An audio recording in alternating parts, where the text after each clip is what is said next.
I just went to the house where I got molested when I was about 10 or 11. And, you know, this older lady came to the door and, you know, I explained the situation. She let me in. She told me her boyfriend was in the bedroom. He was kind of nasty. But I did make it in. And, I walked through in the living room, and I went to the room where they were living. Well, it was their bedroom, and that's the room where I was molested in. I wanted to take a picture of the room.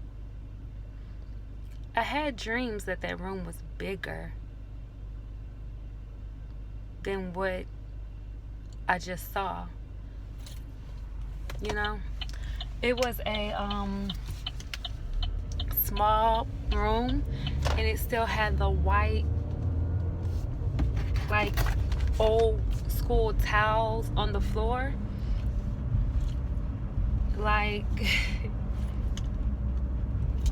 I think maybe everything was the same. I mean, of course, like, they got their stuff in there, but the flooring and stuff was the same. And this room is, like, small.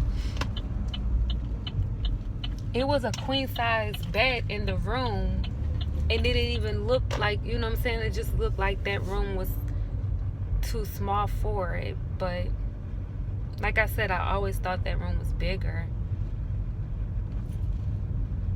The guy was rude, and he had me to call his son, and his son was nasty or whatever. But that's not gonna stop what I am going to do, which I am going to continue to press charges.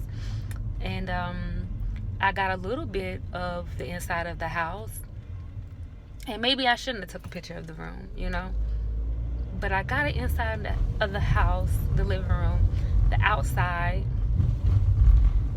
And I know a lot of people will be like, why are you doing this to yourself? Like, who wants to go back into the house that they were molested?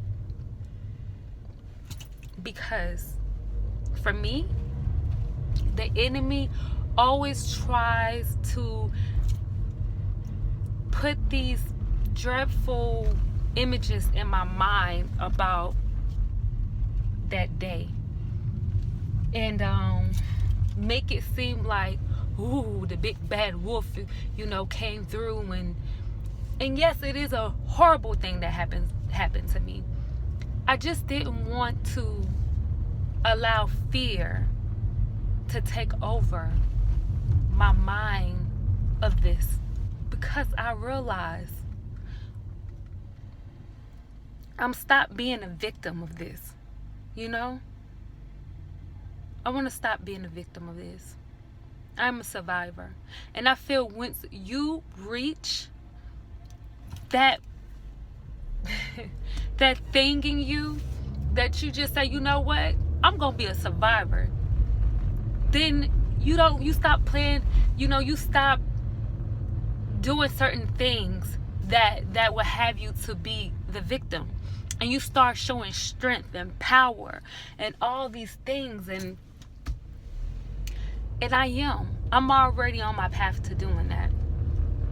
But I just never thought that I would even work up enough energy to do it, because fear had me bound.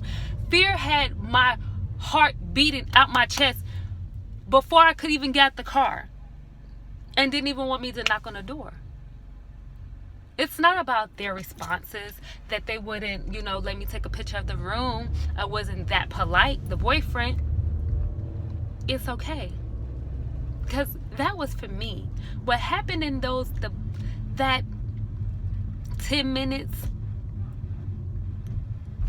something got pulled off of me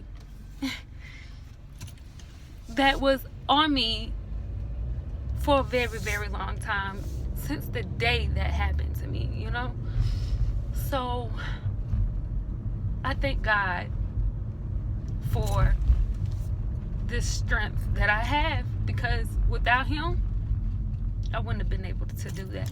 I wouldn't have been able to ever let this go. I would have always had thoughts of trying to hurt this guy or something, or myself. But God is an awesome God. And I thank him. I thank him for sticking by my side and pulling me through this journey. And the journey must go on. So court, here I come. And not because of anger, but because God is telling me that people need to be accountable for what they do to other people. And hopefully this will touch this man, that he will change his ways, or he will confront his past and become a better man.